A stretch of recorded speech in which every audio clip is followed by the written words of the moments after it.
Now on Facebook and YouTube should pop up in a second with a event. This is Skeeter Green. I'm Zach Glazer, and we're here every week because Zach has a problem, and you can actually see it this time behind me. That is one Yeah. of 7 shelves of box sets I bought that I barely have opened, know little about, but love anyway with all my heart. So each You week, love him like an ugly kid. what do we do with each week? Describe our amazing process as extraordinarily well thought out and complicated. So apparently, from what I've heard, Mr. Zach Glazer draws a deck of cards and somehow determines which of those box sets corresponds to a card, and then we talk about it.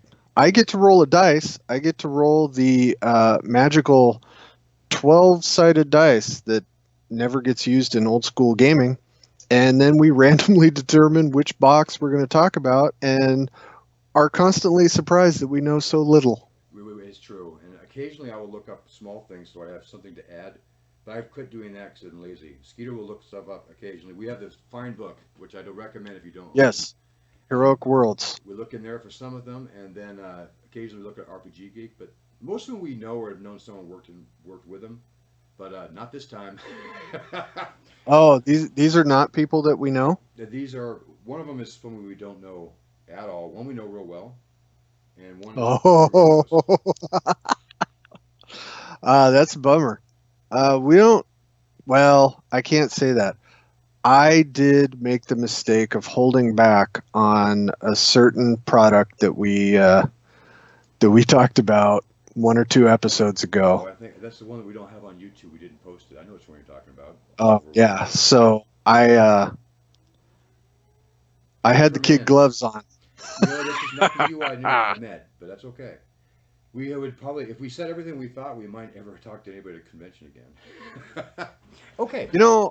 Not for nothing and not wanting to perpetuate being an asshole, but that might make conventions a lot easier. Well, it might, right, until you actually can't go anymore. Okay. Skeeter Green, roll that dice. What we got? Oh my God, here it is. The 12-sided dice, and we are going to go with box set in Thank the you. middle. Hold on. My wife said the mic isn't working, which is odd. Hold on. I can hear you. I know. But she says she cannot hear. Huh. That would be Facebook. Check that, will you? Um, hold, please. I am answering a question in chat Excellent. because our chat folks are number one. All right. Hold on one second. Bet you can Facebook. hear me now. Can you hear me now? There, Out there, it's out it's there out that I was there that I was curious curious about. about. I'll I'll explain explain why at why the at end of the the end of the show if show if anybody's anybody's interested. interested. But But Skype Skype has has added added some some new new features features that that are are really really neat. neat, But but they they actually actually have have some some issues issues Oh, with. with that. yeah. Somebody else said you are super quiet. But can But you hear can you me hear me now? Can now? they Can hear they me at hear me at all? all?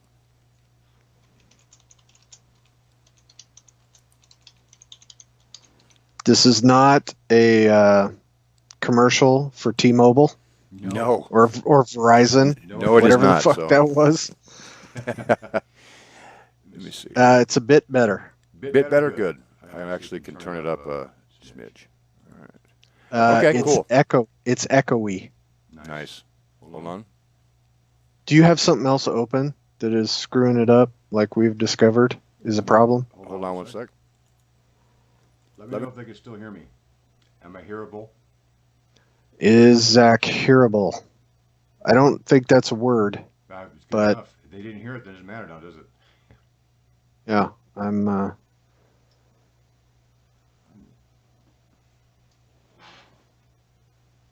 No. Okay, so no one can hear me. Okay, dokie. Hold on. That's right here. Stop. Not. And YouTube is not I know. on. I'm getting there. Okay, no And there it problem. is. Hold on. That came from your wife, so I I know. Hey, made sure to. I'm paying attention. That's what I get for trying something new. Hold on. Settings. There we go. And your sound is worse. can't hear it or it sounds terrible?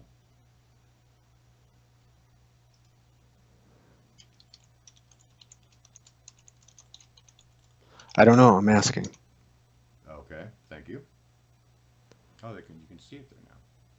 It's in front of your face. Yeah, I'm gone. No, you're back. Watch. Yay. Nope. Yay. There I am. Okay. Can't hear. Can't hear me or can Just hear you? me. I am crystal clear. Hold on one sec.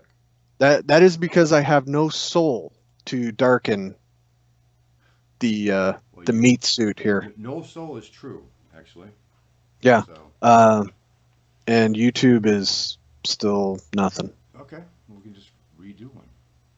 And Okay. first of all, they heard me before when I added a mic, so I'm gonna do that again.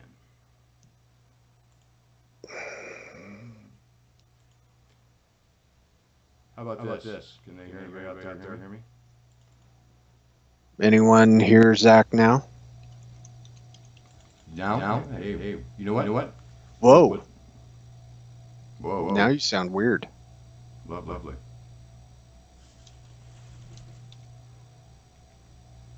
Check the notifications. I think the stream changed. I don't know what that means. That probably means that because we're using XSplit Broadcaster, it didn't link with the event. Just my guess.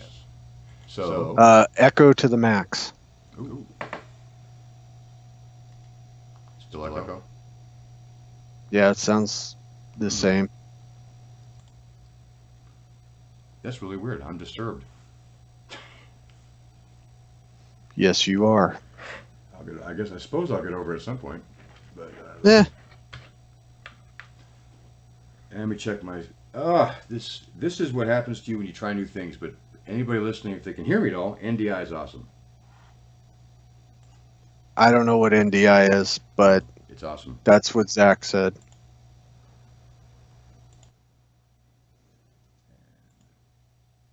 Okay, so I just changed the mic settings. Ooh. I'm hoping that worked. That changed your voice. Better or worse? It was better to me. I don't know what is happening on Facebook and nothing on YouTube. Okay. I'm sharing a new stream to you. Okay. Yeah. The other stream ended. Cats and dogs living together, mass hysteria. All right. And now we'll stream live to Facebook. And now we go to YouTube. Once again, Matt's channel. And it's going to change To the YouTubes. to the YouTubes. There we go.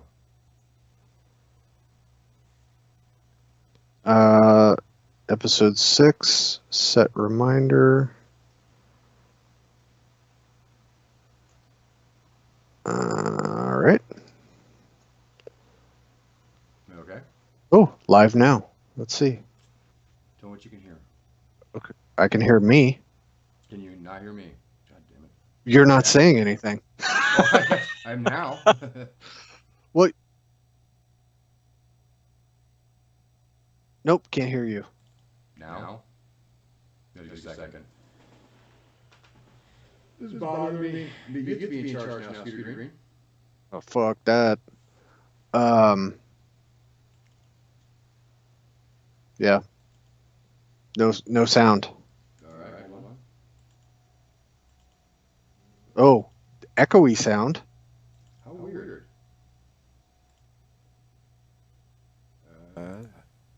Still echoey?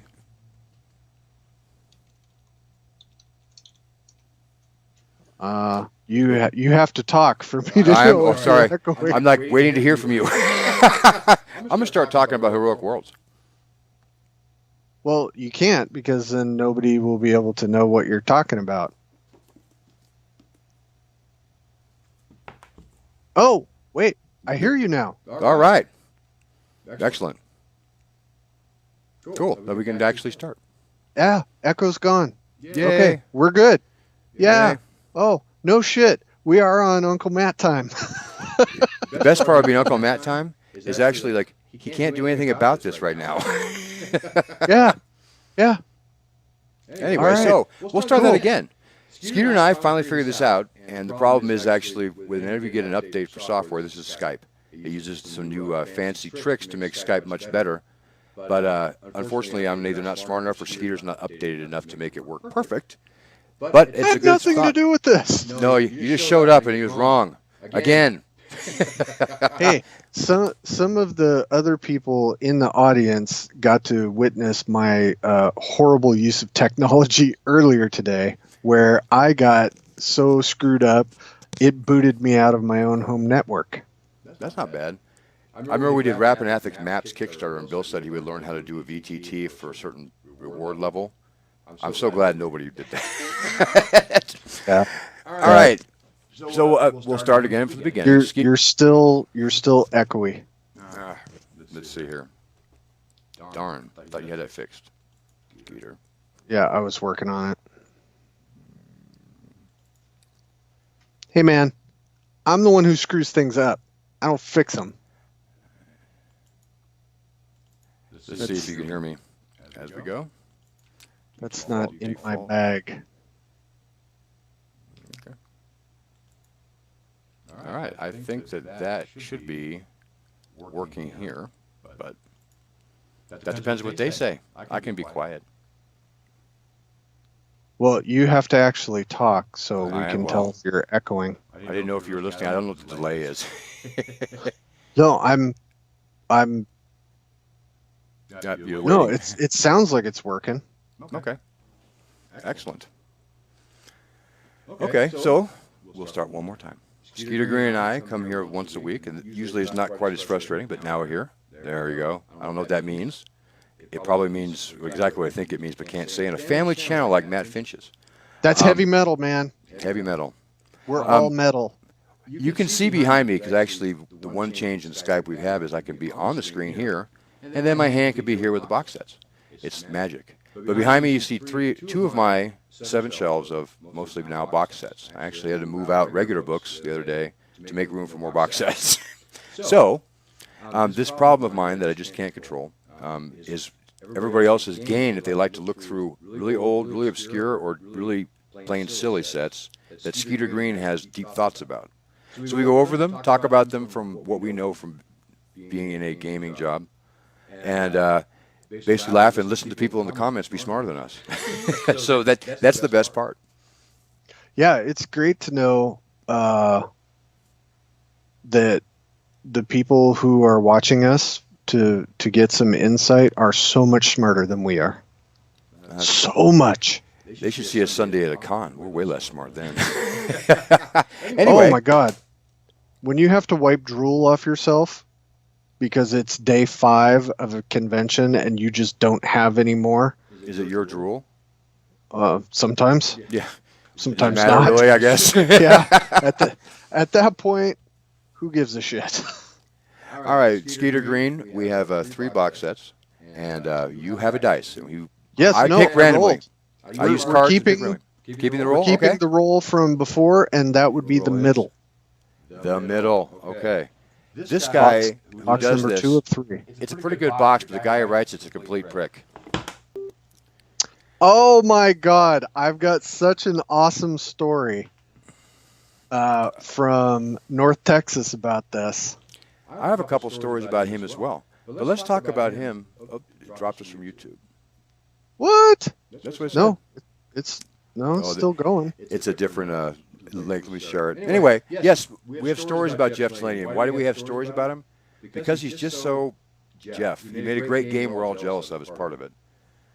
And it bothers me because I actually, before I did my games, before I even worked in the industry, I met him. And I thought, wow, he made a box set. That's so cool. And he told me how and said it was really easy. And to this day, I hate him for it because it was not easy at all. And he admitted it later. But it's a beautiful box. I'm very pleased that I bought it when I did. I think everything he's made, I got the newest Kickstarter a few days ago, and it's really, really well done. So I have that box set over there. you do, but is it as cool as this one? No, because yours is there on TV. Mine is not on TV. It's shy. It is, and he actually only charged $50 for this box set, which I know was What? as a connoisseur, I can tell you right now that that's close to the edge. But it's a beautiful game that he actually gets people to play. So my story is about Jeff Delaney. The first, I think, 5 years I went to North Texas, I used to drink a lot. So every year I would introduce myself to Jeff and say, "It's a pleasure to meet you." And he would finally just say, "Skeeter, look, we've met like 5 times." Yeah, well, okay. So, and you've met 5 times, and you've actually seen his game, and I can tell you right now, you're going to meet him again twice this year. And each time, he's a deeper voice, and he gets a little more bald. No, Yeah. honestly. Yeah. So when I bought this, I'll be honest, had never read Robert E. Howard books. I had know very little about Conan, about Hyperborea, but I always liked the art of like the Franzetta stuff, and it was a no-brainer. Probably the third modern piece of role-playing stuff that was not made in 1983 that I actually purchased, and I like it very much. So, with that, have you ever actually played it, Skeeter? That is another story. I got to play in Jeff's game at North Texas with a giant leprechaun, and I believe Rocky was there as well. And I got killed very early in the game, and the absolute look of childish glee and joy that Jeff got on his face after killing my character took all the sting of the death away. He was so happy that he had murdered me. It was a beautiful thing to witness. Well, when I played the first time, he was when he did the GMing. Like 3 people died like right away or real close, some pyromancer or something, and he goes, "Man, that's just the way it goes." I'm like, well, okay then. Not only did you make me spend 900 hours of my life making box sets and putting them together, you also had to let me know that was just casually how it went. No, great game, great stuff. All right, it was. Did it win an Emmy? Do you know? I don't know, but yeah, it should have for sure.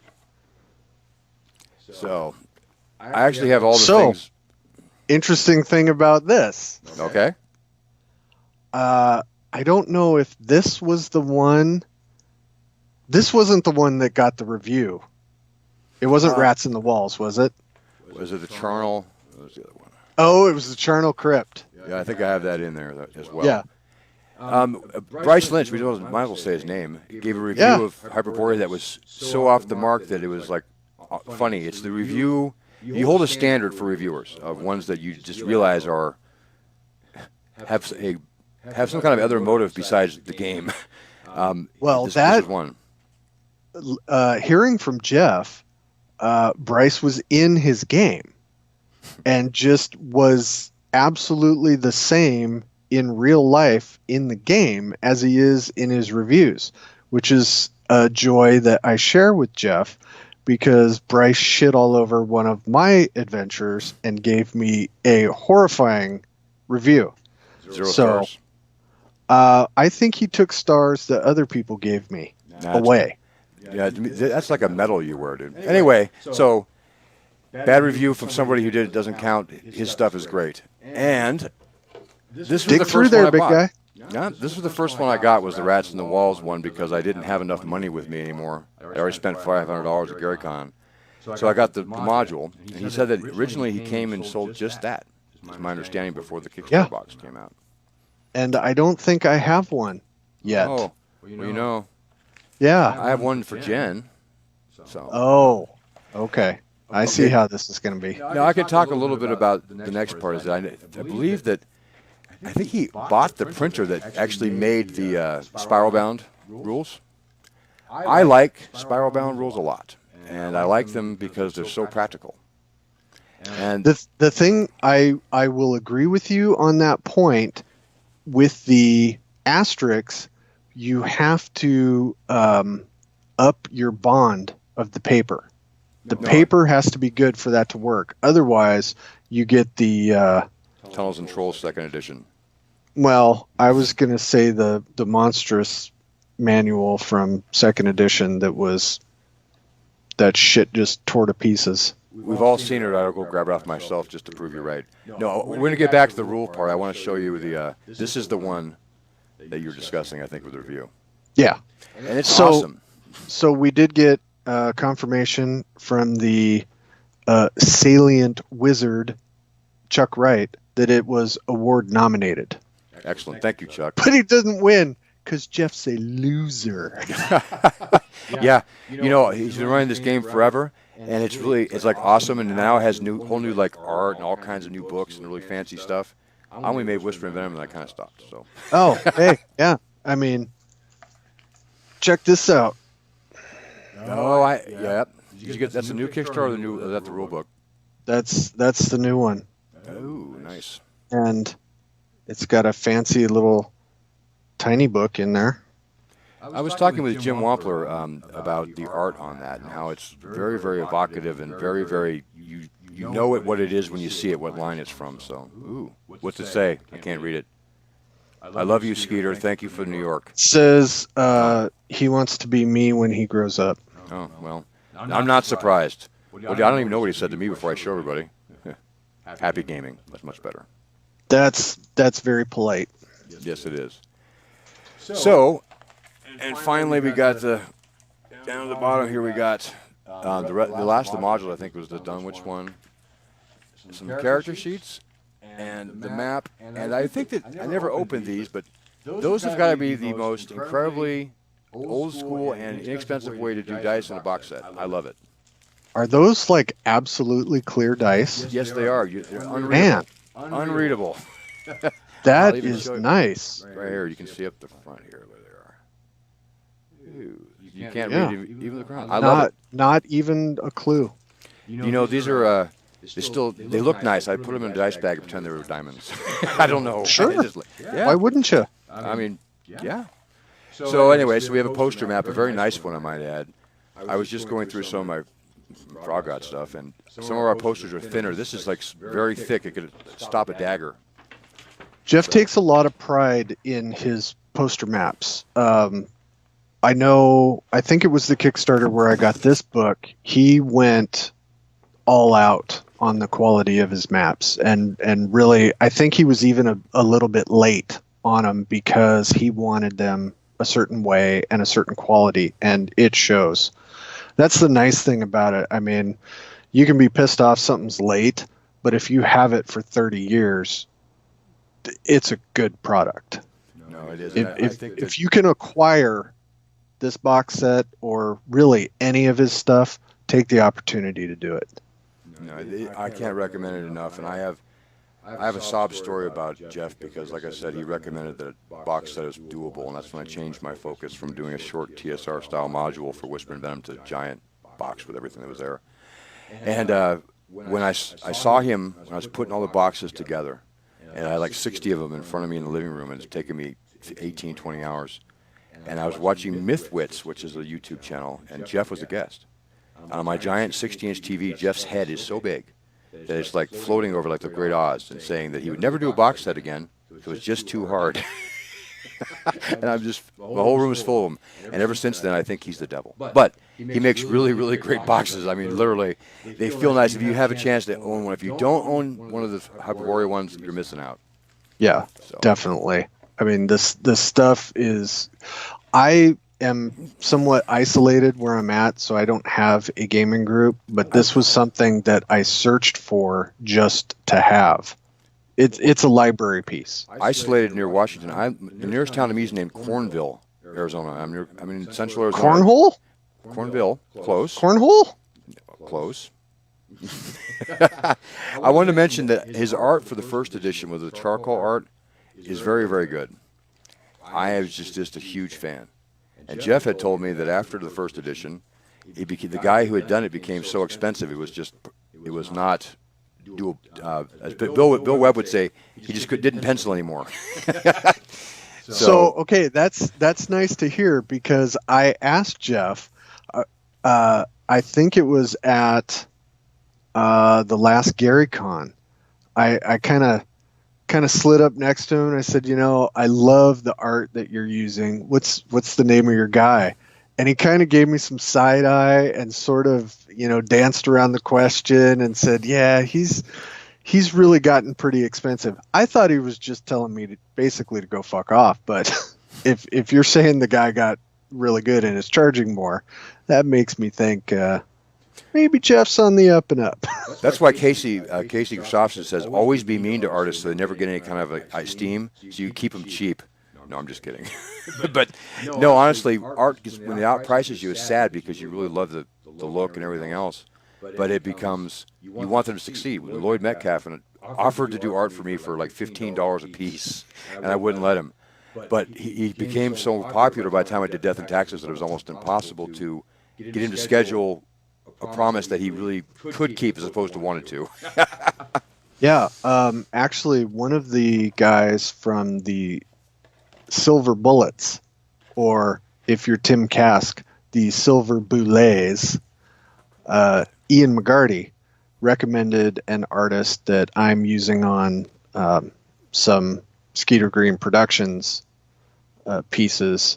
His name is Corey Smith, and you know, he's just a dude doing some art. I really like the style. It really captured what I wanted. And then I got on his Facebook page and saw some of his Instagram stuff. He does fine art that is mind-blowingly good.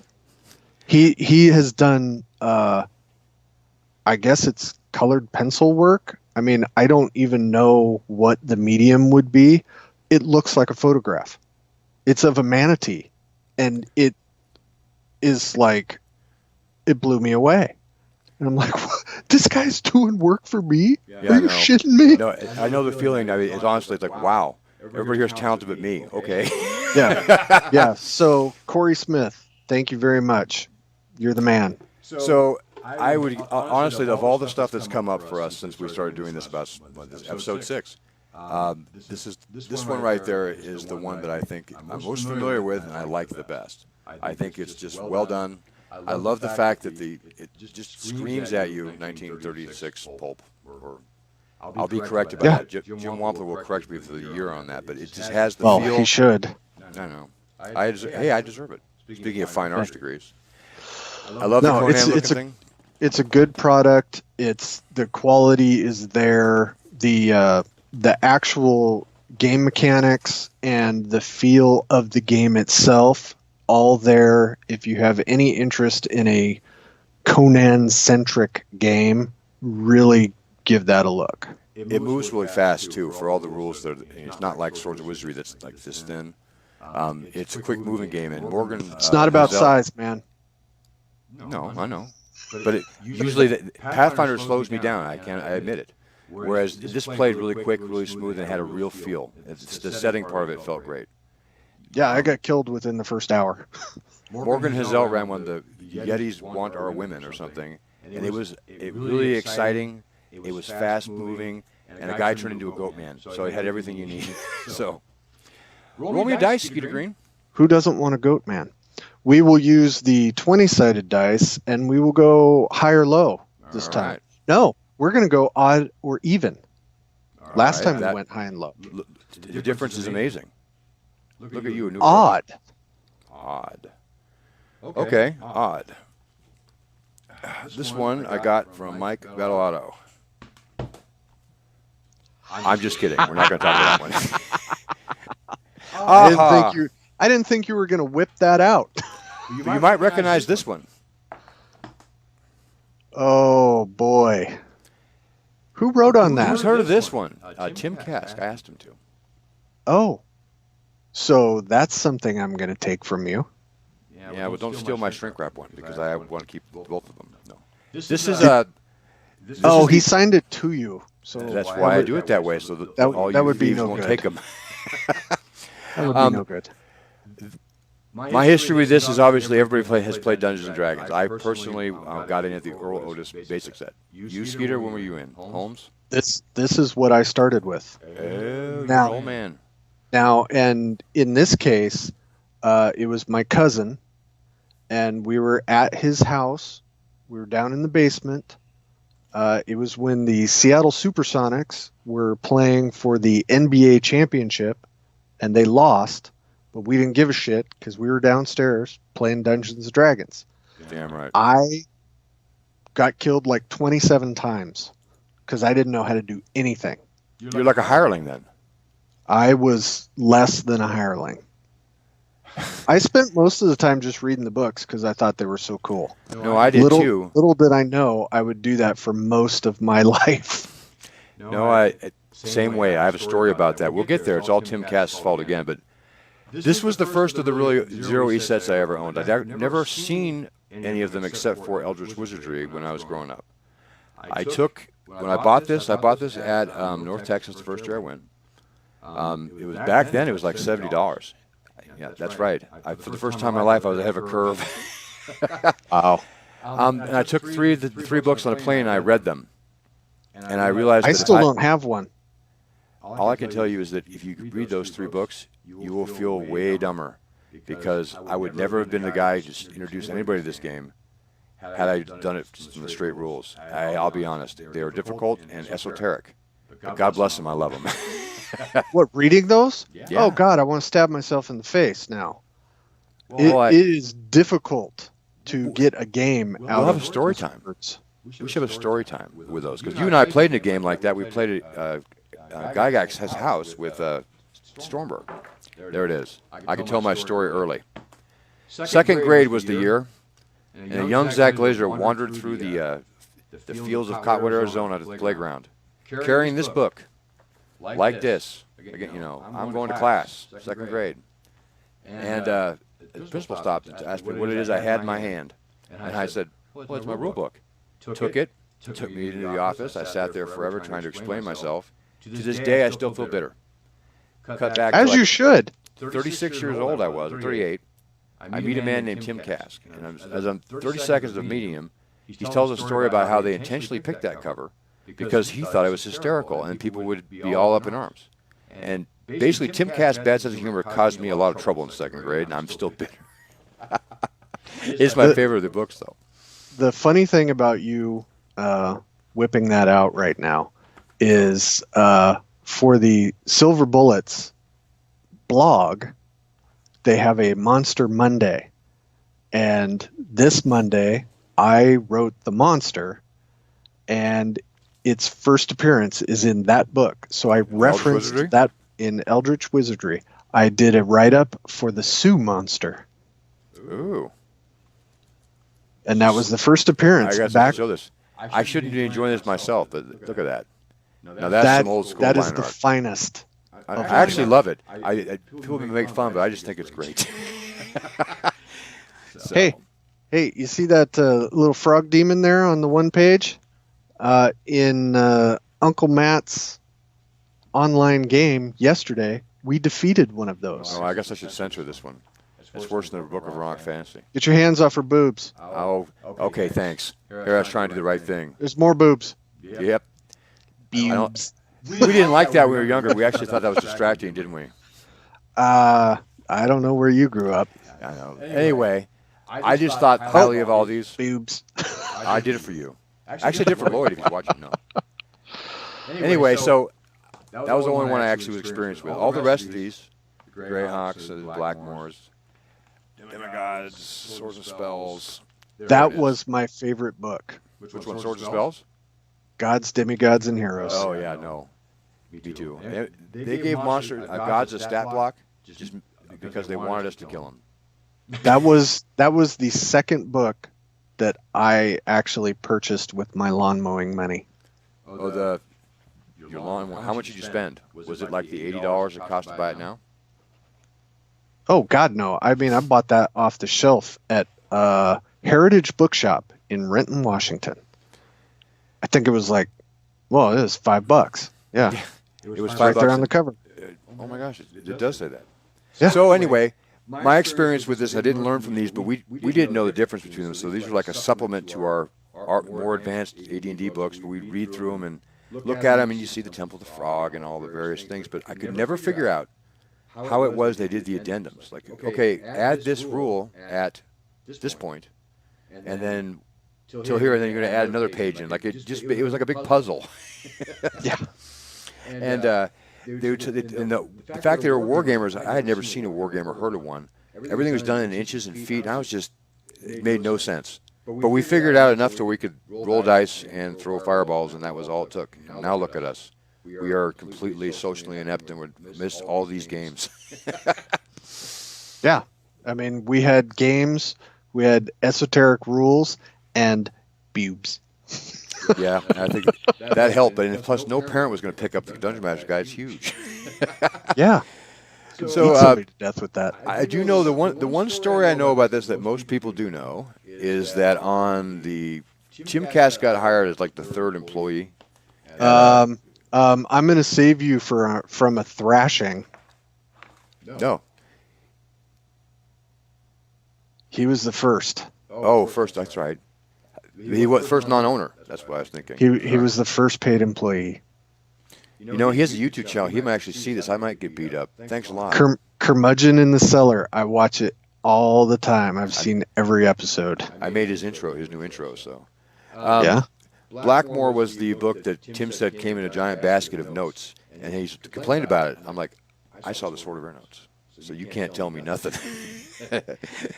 Oh Lord. No, the thing is, you hear these stories when you're not in publishing. Like, it came to you and it was in all this condition and it was all not organized. That is like just status quo ante. So I'm no longer impressed with that story. But at the time, I couldn't believe it. Poor Tim had a basket full of notes. And the nice thing about Tim and being an editor and A good you one, know too. being in the publishing business and being a teacher, for everybody out there who looks at these books and looks at the names on the covers and goes, oh, this person or that person is my favorite author. Your favorite person is that author's editor. Just something to keep in mind. The people who don't get a pat on the back, the editors, the proofreaders, the layout folks, the rules people. the rules people who have an eye for that kind of stuff never get the crisp high five they deserve. But People who do marketing and always talking on the phone to make sure that everything runs smooth in the background, those guys are the real heroes, Skeeter Green. the people who put books in cardboard boxes and ship them to people with money that purchase them, all those folks. All heroes. So anyway, one thing I can say about this is it's a sixth print, I believe. So it is after when they were valuable. The ones that are like fifth prints now, because they have Ents and Hobbits in them, go for a couple $1,000s. I don't have any idea. I can't follow it anymore because Jen will sell it. She's not going to have to sell it. I'm just going to add that to the stack that I'm taking. You have to actually show up. So Well, come to Cornville. I'm going to show up in Cornville, baby. What I think is so funny is that they give you the reference sheets for this, and there's so much more in the book you need besides what's in the reference sheet. Right. That it's kind of it's almost like one more Tim Cass joke. One more here. It's like a crib note This for will make people your who game already easy. know everything. Yeah. Sucker. I am still, and I will say, everybody will say this game kind of thing, but the fact that somebody saw this game and played a Bronstein game and then said, you know what, this is going to make me money, is visionary or crazy. And I think that it's probably equal doses, but I'm grateful for it because it has changed my life since I was young. And seeing, when I first got this, I was just amazed that something so small could make so much difference to so many people. So. Oh, I mean, I've told people all over the place when I was little, where we lived, there were no other kids. So all I had was D&D books. So I didn't have any friends because I was an asshole even then. We all had the same story. We moved and my mother packed my D&D books up and wouldn't let me get them back. Ah, Yeah, that's and so bogus. when I spent 3 months with the DMG, dude, that was horrible. That's why I have 5 of them now. Yeah. Okay, so this one is special to me. I have all the books there. It's heavy. I could not play it if I wanted to. After playing with Paul, Rob Kunz's module at the Well, Aircon. hey, that was that module and that situation. So OD&D is perfectly fine. Wasn't Tom Tullis there? Yes, Maybe he that was was. the problem. That could have been the problem. No, Tom's a good egg. There was somebody else there that we didn't like. Tom Tullis. Oh, sorry. No, we won't get into it. So No, I'm just kidding. So next, no. yeah, boobs. I can't help it. I've got to say, the fact that they have spells in there, and the spells are so hysterical. Oh my God, they Yeah. are terrible. Yep. Okay, so one more funny thing, though, before I go, is I found this while I was looking for books. Yes, there are so many. No, I should wear one of those. All right, so the last one, Skeeter, I'll preface this by never heard of it. Had Wait a no minute. idea. Wait a minute, Zach. Before you show the last box set today, what is that piece of paper on your desk? I don't know. No. That is the reminder for Skeeter and I. We use Matt Finch's channel, and he's worked very hard to get to become a channel. And last week and the week before, we both said, make sure this time we mentioned that you can subscribe to Matt's channel and hit the notification bar. And if you enjoy Matt's kind of intellectual and deep conversations about game design, or Skeeter and I talking about the book of erotic fantasy, if that's more your thing, though I'm sorry for you, please subscribe to the channel. Check the Patreon out. It keeps the lights on. Matt does the games where he buys the PLA to make sure he builds the miniatures for the games that he plays every week that Skeeter's in and enjoys. I'm in. And then, no, and it also keeps, there are fees, there are costs at every step, and the Patreon offsets those, and we'd like to make more and more content. So please take a look. Uncle Matt, I believe, is the Patreon one. Don't type in Uncle Matt in the YouTube. That's not Uncle Matt video in the YouTube comes up with two options. Oh, that's crazy. Yeah, sorry. Yeah, so we that don't was recommend that option. no. Well, maybe we do. No, but anyway, no. no, please back us on Patreon. He's got a thing going this month. The Tomb of the Iron God he had redone for 5th edition, and I think he's offering it to patrons. Super cool. Yes, No, it's great. $5. New art. No, it's a good deal. Yeah, and the Matt runs a 5th edition game and Swords and Wizardry leaning towards OD&D game. But honestly, the value is, what are you doing? Honestly, the value is the content and the interviews that Matt is able to get. One of his most recent interviews was with Luke Gygax, up and coming kid in the role playing industry. If you've never heard of him, he actually has a kind of a cool name. He has an X in it. Yeah, it's awesome. But there have been a number of interviews that have just blown my mind and shed some light on things that I wasn't aware of and given me new ideas. And it's really worth checking out. And if you like it, throw some coffee money at him.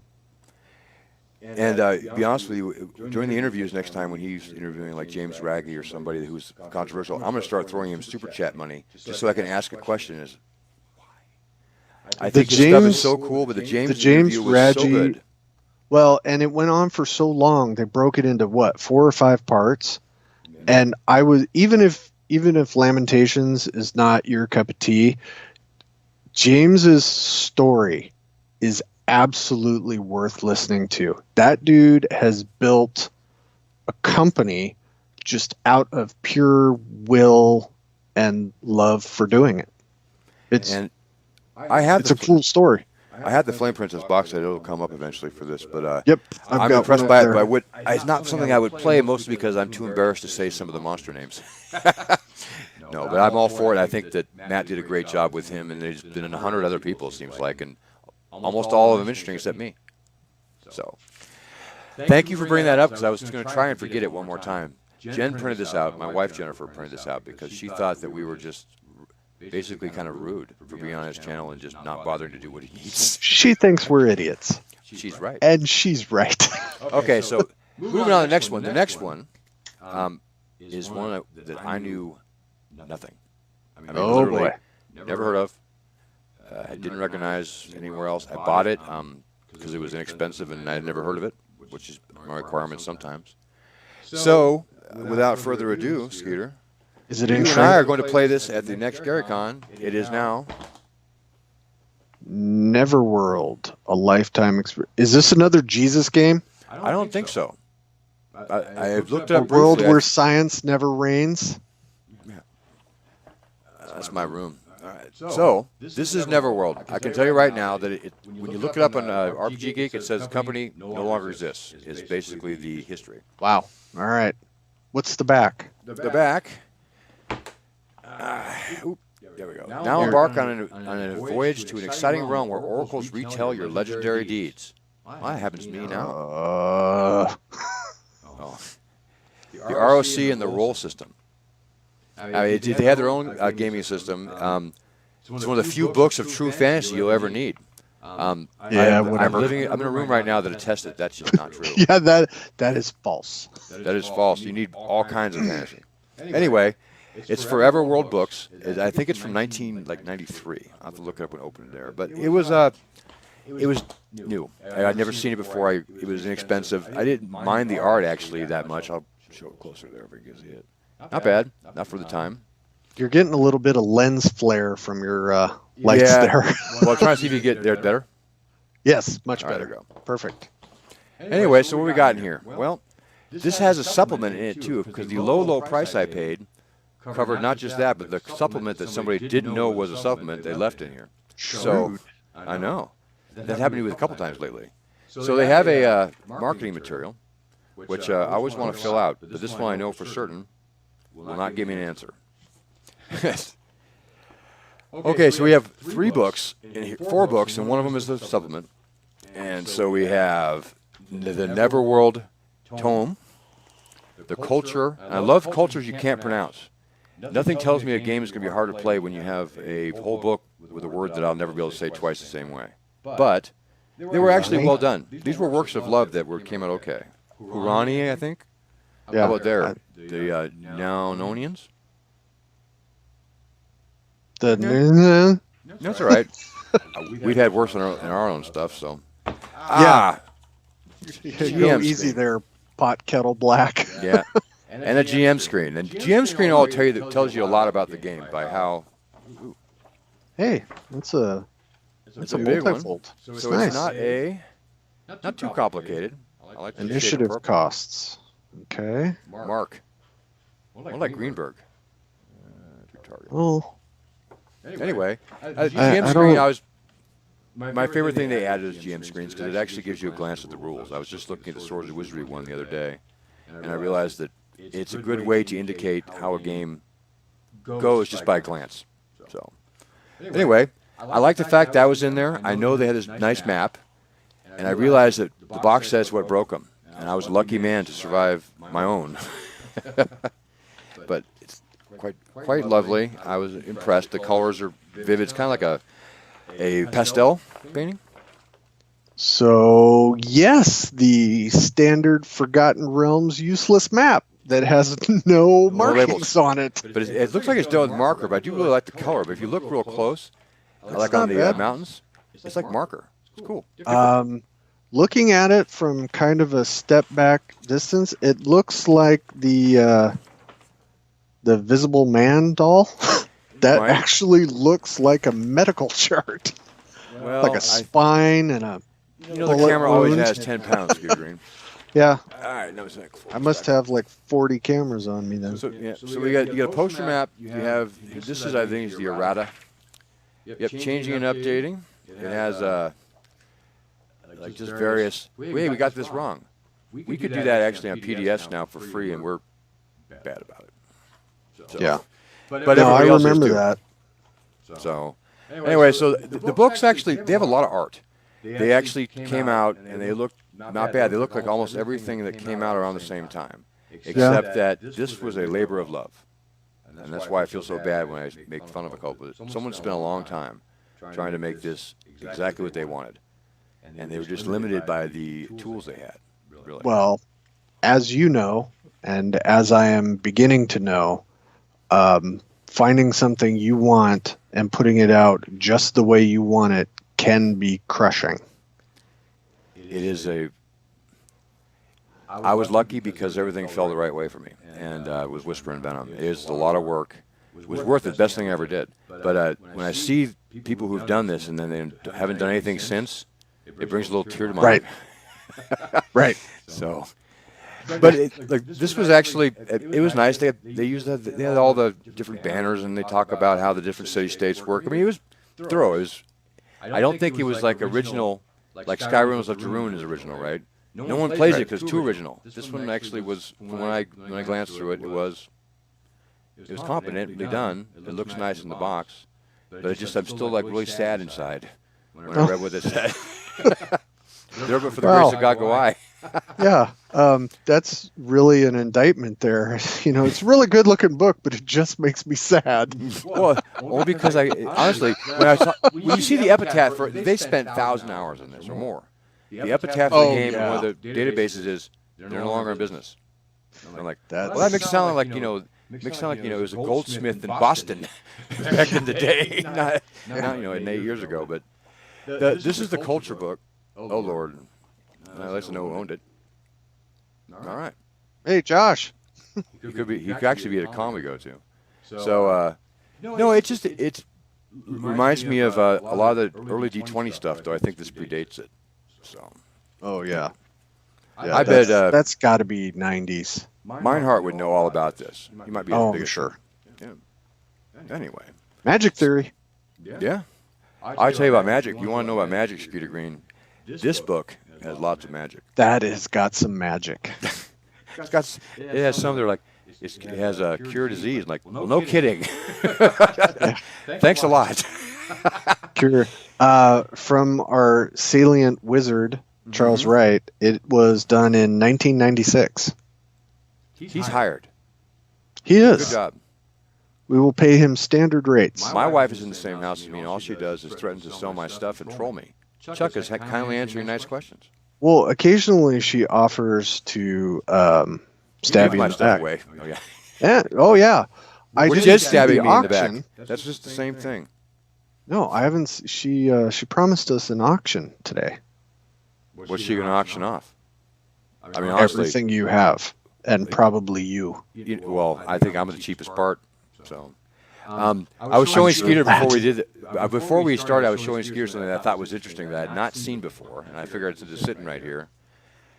I saw this. Send the children away. No, not that one. Nope. Oh, okay. I had never seen this version of Traveler, and what struck me about it was that the art was familiar for the time and same company and everything.